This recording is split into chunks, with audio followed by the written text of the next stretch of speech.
أعوذ بالله من الشيطان الرجيم. بسم الله الرحمن الرحيم. السلام عليكم ورحمة الله وبركاته. Ngayong gabi ng Saturday, tayo ay binigyan ni Allah ng pagkakataon upang magnilay, matuto at muling mapalapit sa Kanya. Sa katahimikan ng gabi, naway ang bawat salita ay maging paalala ng habag at gabay ni Allah sa ating buhay. At malugod po naming tinatanggap ang lahat ng nanonood at nakikinig dyan sa may Facebook Live at pati na rin po dito sa may Google Meet at especially sa ating butihing tagapagsalita na si Sheikh Gerald Soto. At siya po ay isang daiya na kilala sa kanyang kaalaman at malasakit sa umma. Ang kanyang tupiko ay ang katatagan sa panahon ng mga pagsubok at tukso. So hindi na po natin papatagalin ang gabing ito. Ang oras ay atin na pong ibinibigay sa kanya. Ya Sheikh, falyatafaddal mashkuran ma'juro. جزاك الله خيرا يا أخي الفاضل وزوجك الله بكرا.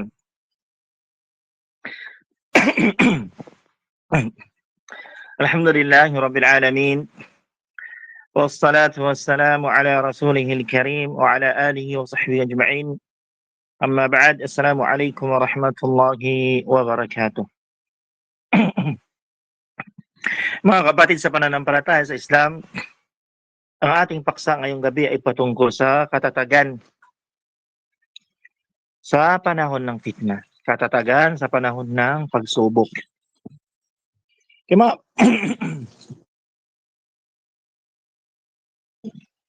Mga kapatid sa pananampalataya sa Islam, ano nga bang kahulugan ng fitna? Ano nga ba ang ibig sabihin ng fitna? Sa wika ang kanyang kahulugan, ang salitang fitna ay nangangahulugan ng pagsubok. Ang fitna ay nangangahulugan ng pagsubok o di kaya pagsusuri. Gaya ng pagsubok sa ginto sa apoy upang makilala ang tunay na halaga nito. Sa pananaw ng Islam, ang fitna ay lahat ng bagay na nagiging pagsubok mula sa Allah Subhanahu wa Ta'ala para sa tao. Maaring sa kanyang relihiyon o sa kanyang pang-araw-araw na buhay, o di kaya maaari itong nangangahulugan ng pagsubok at kapighatian, o di kaya kawalan ng pananampalataya o shirk, o di kaya digmaan at kakulangan, digmaan at kaguluhan sa lipunan, o di kaya paglayo ng isang tao sa katotohanan at pagsunod sa kasamaan, o di kaya labis na pagkahumaling sa yaman, labis na pagkahumaling sa anak, labis na pagkahumaling sa kagandahan ng mundo. Sa madaling sabi, ang fitna ay ang lahat ng pagsubok at tukso na naglalantad kung ang isang tao ay mananatiling matatag sa kanyang relihiyon, manatiling matatag sa kanyang pananampalataya o di kaya tumalikod mula rito. Anong dapat gawin upang maging matatag sa panahon ng pagsubok o di kaya sa panahon ng fitna? Ang unang maaring gawin sa oras o sa panahon ng pagsubok, sa panahon ng fitna, ay ang paghahanap ng kanlungan sa Allah Subhanahu wa Ta'ala laban sa mga fitna na ito, laban sa mga pagsubok na ito. At tandaan po natin, walang makakapag-alis ng mga fitna ng higit pa kaysa sa pagtapat, kaysa sa matapat na pagharap at paghingi ng kanlungan kay Allah Subhanahu wa Ta'ala. At ang paghingi ng tulong sa Kanya, sa Allah Subhanahu wa Ta'ala, upang mailayo sa kasamaan nito, sa kasamaan ng fitna na ito. At upang makaiwas sa pagkahulog dito. At upang maprotektahan mula sa masamang bunga nito, bunga ng pagsubok o fitna na ito. At upang mapanatiling matatag sa kanyang relihiyon. At ganyan din ang ginawa ng sugo ng Allah sallallahu alaihi wasallam, na lagi siyang humihingi ng kanlungan laban dito, laban sa mga fitna na ito. At inuutusan din niya ang kanyang mga sahaba, ang kanyang mga kasamahan na magpakupkop laban dito sa fitna na ito. Sinabi ni Aisha radhiyallahu anha, anna Rasulullah sallallahu alaihi wasallam kana yad'u fi salat mula kay Aisha radhiyallahu anha na ang sugo ni Allah sallallahu alaihi wasallam ay dumadalangin o nagdudua sa loob ng kanyang sala. Allahumma inni a'udhu bika min adhabil qabri wa a'udhu bika min fitnatil masihid dajjal wa a'udhu bika min fitnatil mahya wa min fitnatil mamat. Rawahu al-Bukhari wa Muslim. Ang propeta Muhammad SAW, siya ay nagdudua sa kanyang tahiyatul akhir, doon sa kanyang huling tashahhud. Ay ang kanyang dinudugtong, kanyang dinudua sa loob ng sala o ating binasa kanina o aking Panginoon o Allah, ako ay nagpakupkup sa iyo laban sa parusa ng libingan. Laban sa parusa ng libingan. Minsan tayo ay nakakarinig sa mga nagtuturo kuno ng Islam, subalit hindi na pinapaniwalaan na mayroon paglilitis, meron kaparusahan sa loob ng libingan. Yan ay taliwas sa paniniwala ng Ahlus Sunnah wal Jamaah. Pagkus napakaraming mga batayan mula sa Quran, mula sa hadith ng Propeta Muhammad SAW na nagsasabing na mayroon pagpaparusa sa loob ng libingan. O Allah, ako ay nagpakupkup sa iyo laban sa parusa sa libingan.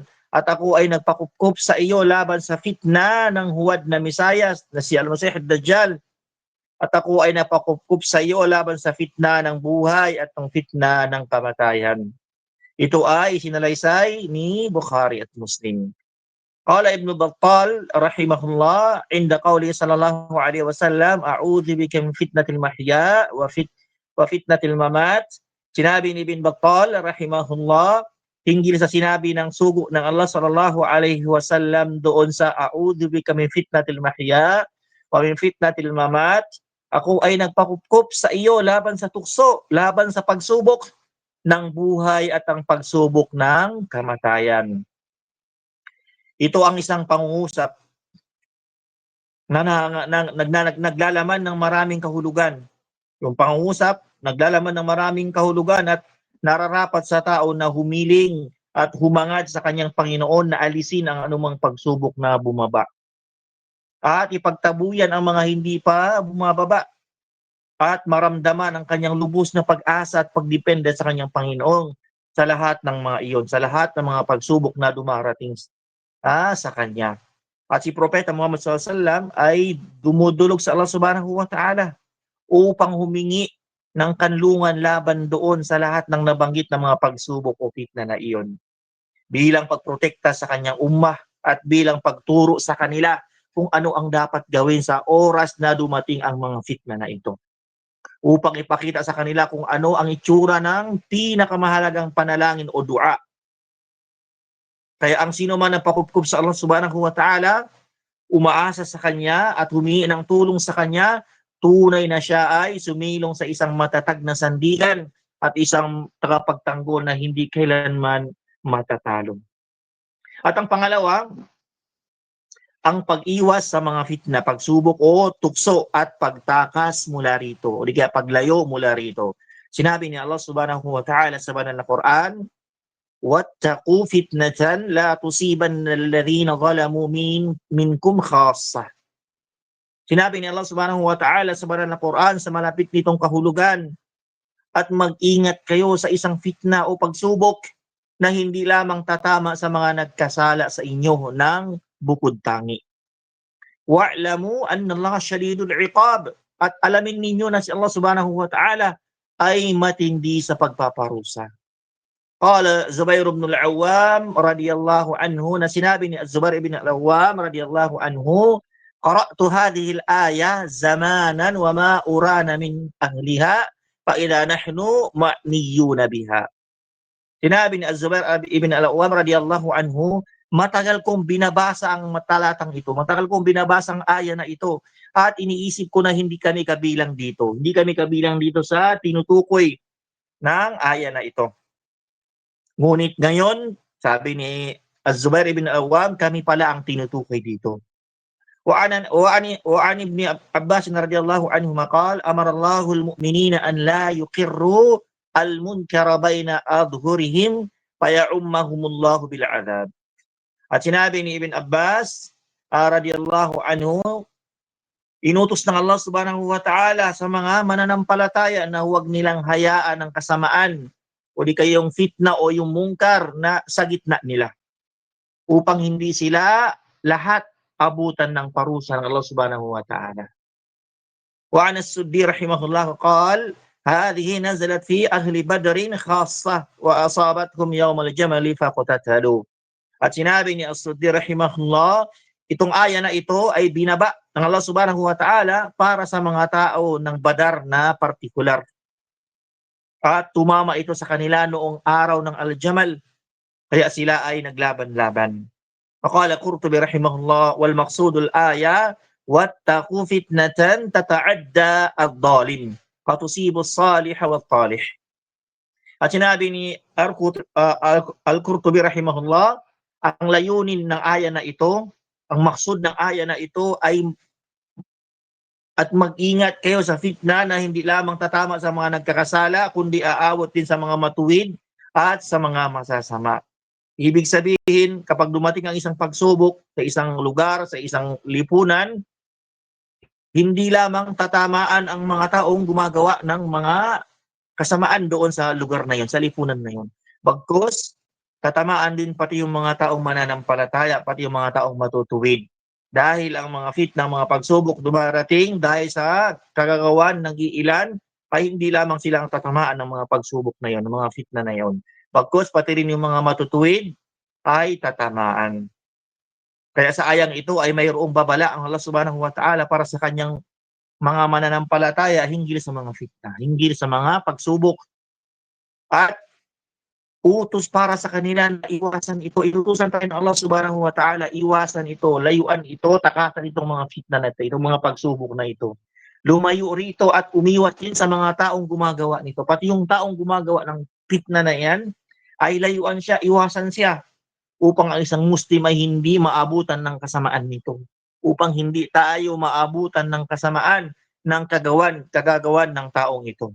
At hindi mapasama sa mga nakilahok dito at hindi tayo makasama doon sa mga taong yung nakilahok doon sa gawaing yaon. O di kaya ay mapahamak kasama doon sa mga napahamak dahil doon sa kagagawan ng kanilang kasalanan. At inihikayat din ng Propeta Muhammad sallallahu ang pag-iwas sa mga fitna at ang paglayo rito at ang pagtakas mula rito gaya ng kanyang sinabi, satakunu fitanun al-qa'idu fiha khairun min al-qa'im. Magkakaroon ng fitna. Magkakaroon ng mga fitna, sinabi ni Propeta Muhammad sallallahu.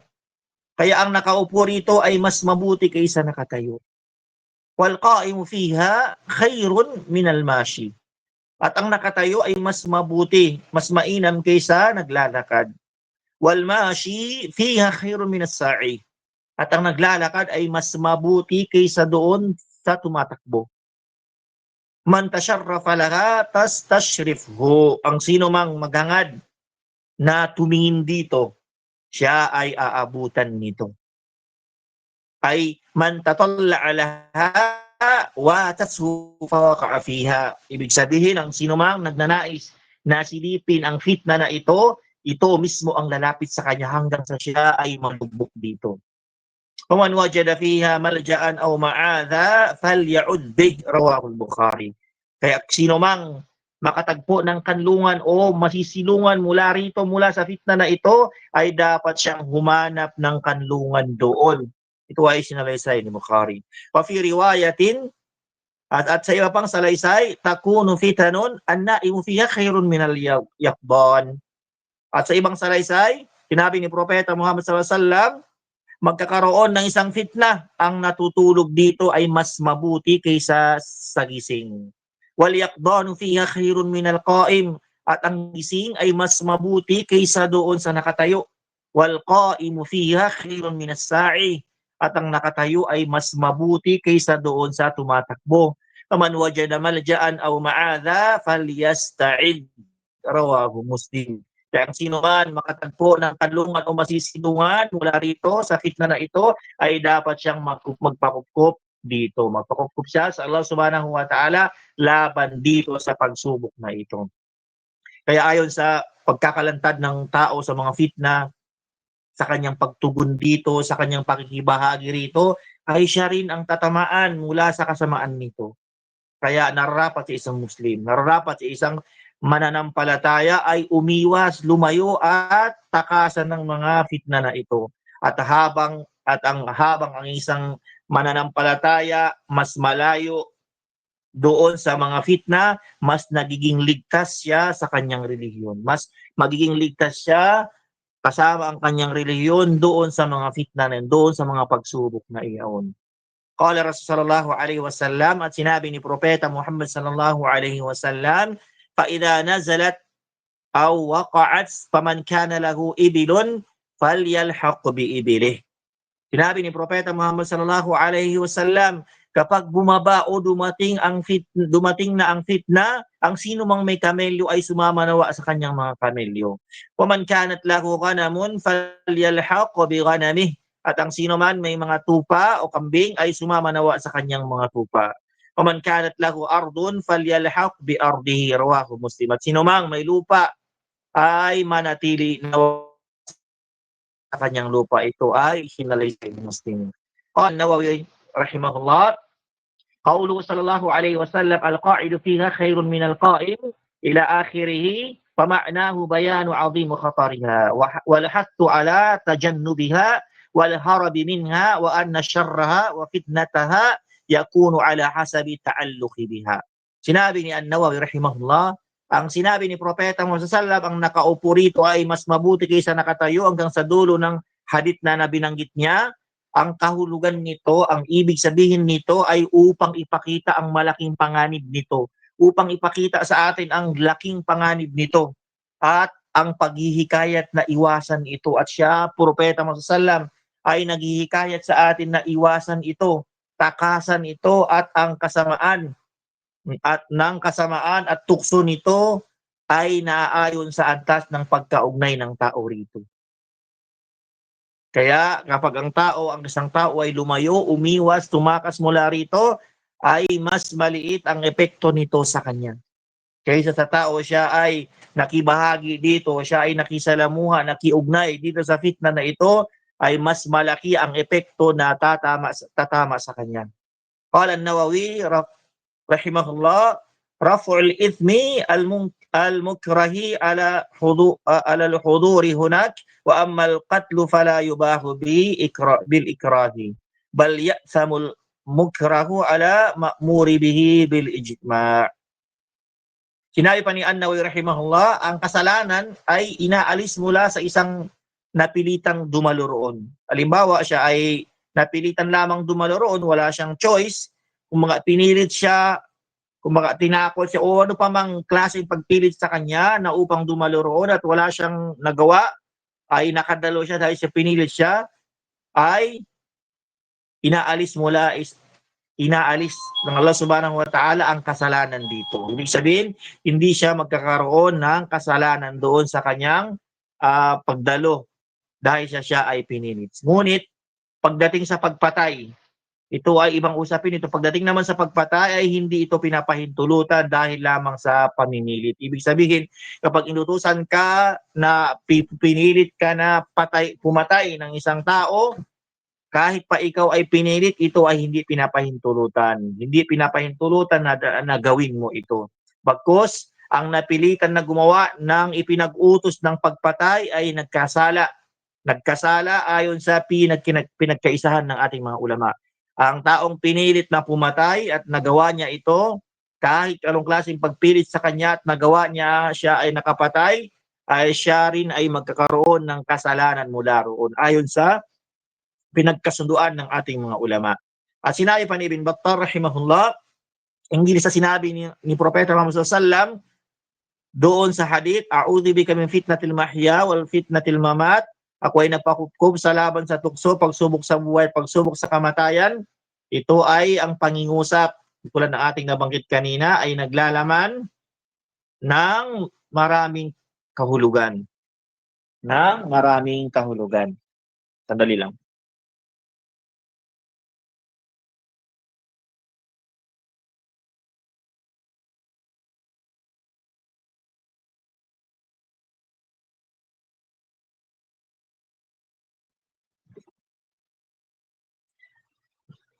ay naglalaman ito ng maraming kahulugan. Tulad ng ating binanggit kanina. Wa kana sallallahu alaihi wasallam yata'awwadu min jami'i ma dhukira daf'an an ummatihi.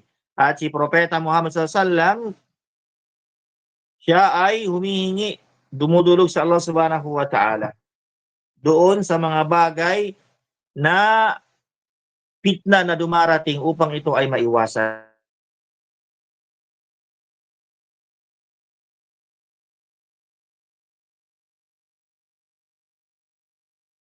Kaya nararapat ang isang mananampalataya, tayo ay humingi rin ng Allah sa Allah subhanahu wa ta'ala ng panalangin ng dua na upang tayo ay malayo doon sa mga pagsubok na pinaparating ng Allah subhanahu wa ta'ala. At ang pangatlo ay ang pagtitiis o ang pagsasabar sa oras ng mga fitna. Kinakailangan sa isang mananampalataya ay siya ay magtiis, magsabar kung sakaling may darating na fitna o pagsubok. Ang isang mananampalataya sa mundong ito ay lagi nakakaharap sa iba't ibang uri ng mga fitna, sa iba't ibang uri ng mga pagsubok at tukso.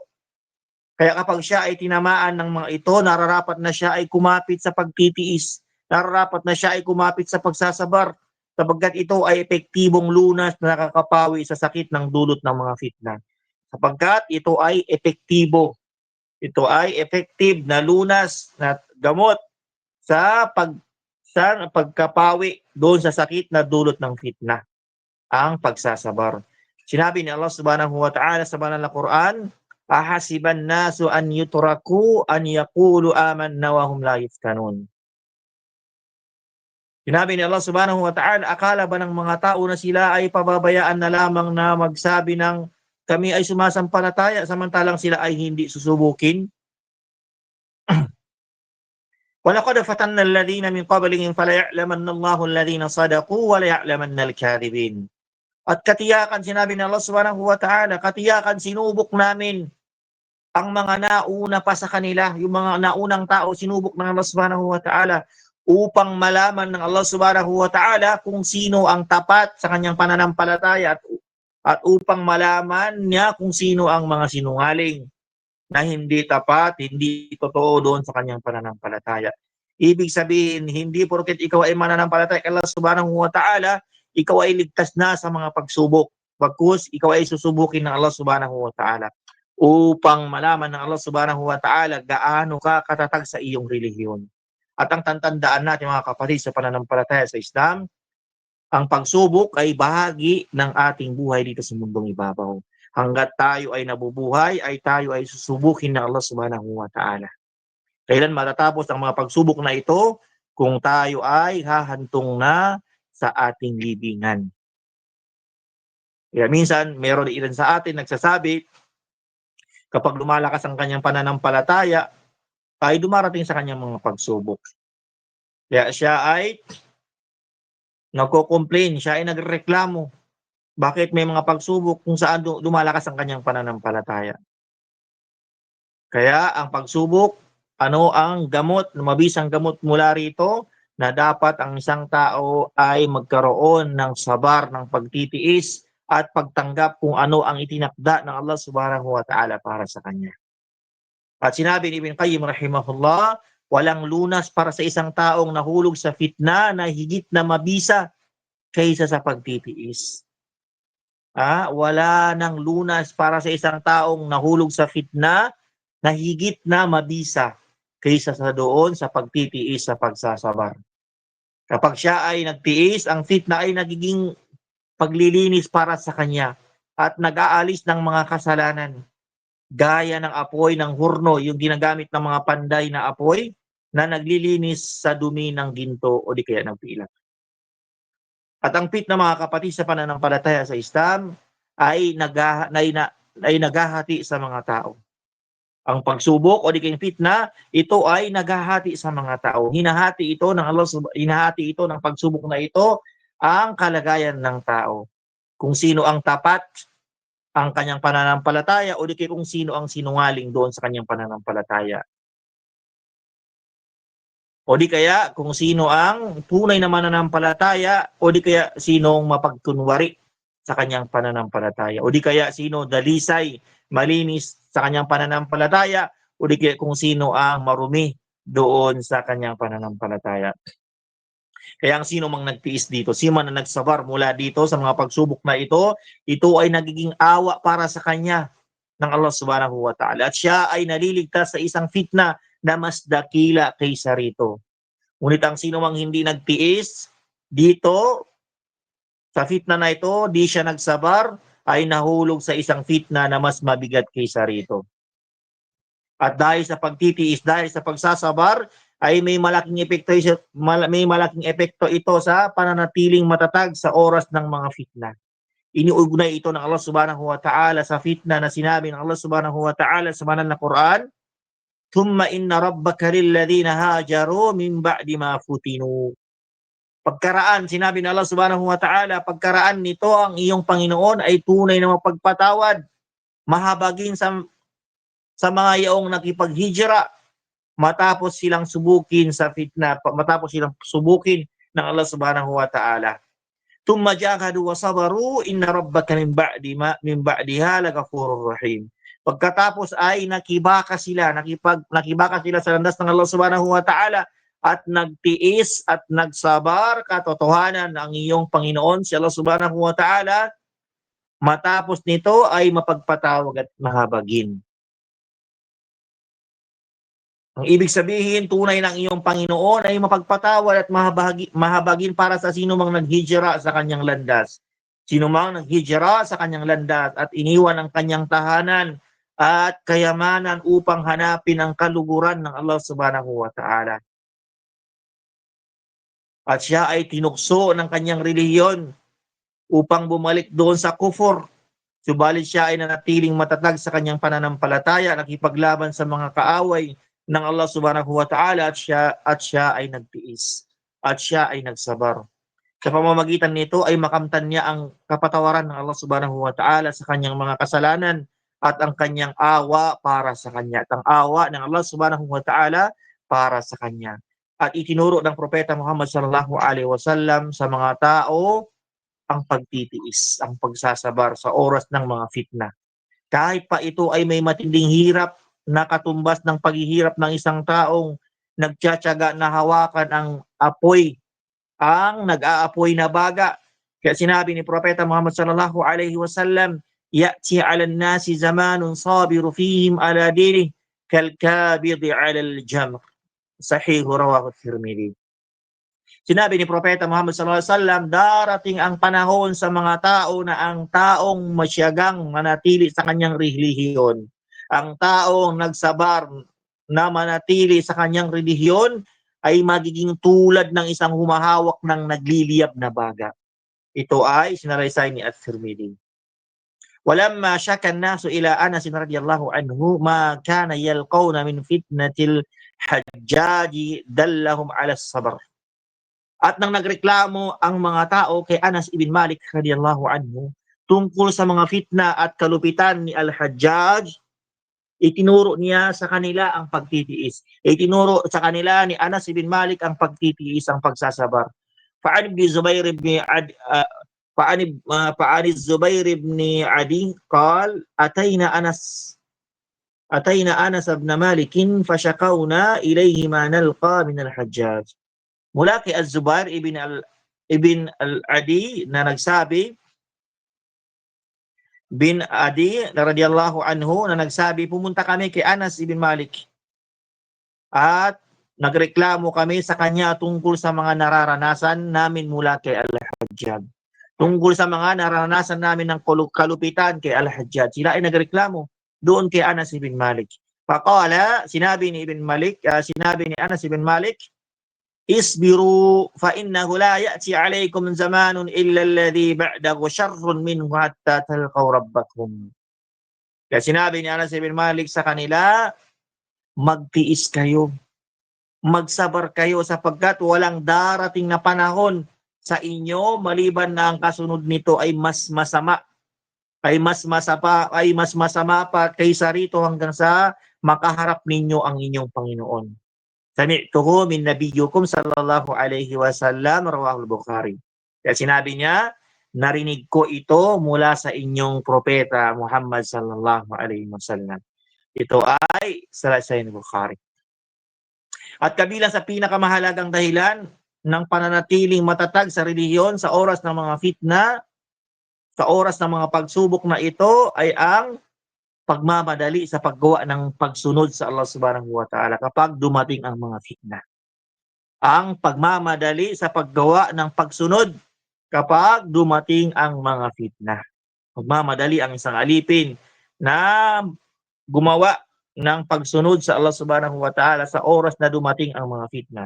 Hinikayat ni Propeta Muhammad sallallahu ang pagmamadali sa paggawa ng mabubuting gawain sa oras ng mga fitna, sapagkat ang pagsamba ay nagpapalakas ng ugnayan ng alipin sa kanyang Panginoon at magpoprotekta sa kanya laban dito sa mga fitna na ito na dumarating. Kaya lalong tumitibay ang kanyang pananampalataya at hindi magkakaroon ng daan ang mga fitna patungo sa kanyang puso. Ibig sabihin, kapag siya ay pinapalakas niya, ginagawa niya agad ang pagsunod sa pamamagitan ng paggawa ng pagsamba sa Allah Subhanahu wa Ta'ala, lalo siyang tumitibay. Lalong tumitibay ang kanyang pananampalataya at hindi magkakaroon ng daan. Hindi magkakaroon ng butas ang fitna patungo doon sa kanyang puso. Kama fi qawli sallallahu alaihi wasallam, badiru bil a'mali fitanan kaqita'il laylil mudlim. Gaya ng sinabi ni Propeta Muhammad sallallahu alaihi wasallam, magmadali kayo sa paggawa ng mabubuting gawa bago pa dumating ang mga fitna na tulad na pira-pirasong dilim ng gabi. Yusbihu ar-rajulu mu'minan wa yumsi kafiran. Sa umaga ang isang tao ay mananampalataya at pagsapit ng gabi ay naging hindi mananampalataya. O yumsi mu'minan wa yusbihu kafiran. O kaya sa gabi siya ay mananampalataya at pagsapit ng umaga ay nagiging hindi mananampalataya. Yabi'u dinahu bi'aradin minad dunya rawahu Muslim. At ipinagbili o ibinenta niya ang kanyang relihiyon kapalit ng kaunting yaman ng mundo. Ito ay sinalaysay ng Muslim. At ito ay nakikita natin sa panahon natin ngayon. Marami sa atin, lalo na dito sa social media, lalong-lalo na yung mga kababaihan, binenta nila ang kanilang dangal, binenta nila ang kanilang relihiyon dahil lang sa maliit na katiting, kakaunting yaman dito sa mundo. Yung iba, sila ay ginagawa nila, sila ay nagiging vlogger na. Nilalantad nila ang kanilang sarili at kanilang sinasabi na sila ay nagninikob naman. Pagkatapos sila, pinoprotektahan ng Allah Subhanahu wa Ta'ala at ng Propeta Sallam ay na sila ay panatilin sa kanilang bahay dahil yun ang pinakamainam na hijab para sa kanila ay ang panatili sa kanilang bahay. Subalit sila mismo ay nilalantad nila ang kanilang sarili. Nang hindi lang doon sa kanilang lugar bagkus sa lahat, sa buong social media, ang lahat ng mga kalalakihan ng hindi niya mga maharam ay nakakakita sa kanya. At samot-sari mga kalalakihan ang nag-a-add sa kanya at nagme-message sa kanya. Doon ay magkakaroon ng butas ang syaitan na upang ay pumasok doon upang masubok, magkaroon ng fitna sa bagay na iyon. Kaya wag natin ipagpapalit ang ating relihiyon sa bagay na kung saan na mayroong maliit lamang dito sa mundong ito. Bagkus, pangalagaan natin ang ating relihiyon, wag natin ipagpapalit sa anumang bagay. At dahil dito, iniyayahan ng Propeta Muhammad sallallahu ang kanyang mga asawa, radiyallahu anhunna, tungo sa pagdarasal at pagbibigay pansin dito sa oras ng mga fitna. Inanyayahan ni Propeta sallallahu ang kanyang mga asawa tungo sa pagdarasal at pagbibigay pansin dito sa oras ng mga fitna, upang sa pamamagitan nito ay magkaroon sila ng lakas laban dito sa mga fitna na ito at maliligtas sila mula sa kasamaan ng fitna na ito. An Ummi Salamata zawjin Nabi sallallahu alaihi wasallam qalat استيقظ رسول الله عليه وسلم ليلة فزعا يقول سبحان الله ماذا أنزل الله من الخزائن وماذا أنزل من الفتن. Mula kay Ummu Salama radiyallahu anhu, asawa ng Propeta Muhammad sallallahu alaihi wasallam, siya ay nagsabi nagising ang sugo ng Allah sallallahu alaihi wasallam isang gabi na siya ay nag-alala at nagsabi, Subhanallah, ano kayang mga kayamanan ang ibinaba ng Allah subhanahu wa ta'ala? At ano kayang mga fitna ang ibinaba? At karugtong ng hadith, sino ang magigising sa mga kababaihan, sa mga silid? Ang tinutukoy niya ay ang kanyang mga asawa radiyallahu anhunna upang sila ay magsala, upang sila ay magdasal. Sapagkat maaaring ang isang babae ay nakadamit sa mundong ito, ngunit siya ay magiging hubad sa kabilang buhay. Ito ay sinalaysay ni Bukhari. At ang pagsamba, mga kapatid, sa pananampalataya sa Islam sa oras ng mga fitna ay tulad ng hijra tungo sa sugo ng Allah sallallahu alaihi wasallam. Ang pagsamba sa oras ng mga fitna ay tulad ng hijra tungo sa sugo ng Allah sallallahu alaihi wasallam. Gaya ng kanyang sinabi, kama fi qawlihi al-ibadatu fi al-harji kahijratin ilay, rawahu Muslim. Sinabi ni Propeta Muhammad sallallahu alaihi wasallam, ang pagsamba sa panahon ng kaguluhan, al-harj, ay tulad ng hijra tungo sa akin. Ito ay sinalaysay ni Muslim. At sa isa pang salaysay, wa fi riwayatin, al-ibadatu fil fitnati kal hijrati ilay, sahihu, rawahu Ahmad. At sa isa pang salaysay, sinabi ni Propeta Muhammad sallallahu alaihi wasallam, ang pagsamba sa panahon ng fitna ay tulad ng hijra tungo sa akin. Ito ay sinalaysay ni Ahmad. Qala Ibn Rajab rahimahullah, sinabi ni Ibn Rajab rahimahullah, wa sababu dhalik anna an-nasa fi zamanil fitan yattabi'una ahwa'ahum wa la yarji'una ila din. At sinabi ni Ibn Rajab rahimahullah, ang dahilan nito na sa panahon ng mga fitna, ang mga tao ay sumusunod sa kanilang mga pagnanasa at hindi bumabalik sa kanilang relihiyon. Fayakunu haluhum syabihan bihalil jahiliyah. Kaya ang kanilang kalagayan ay naging katulad ng kalagayan noong panahon ng jahiliya.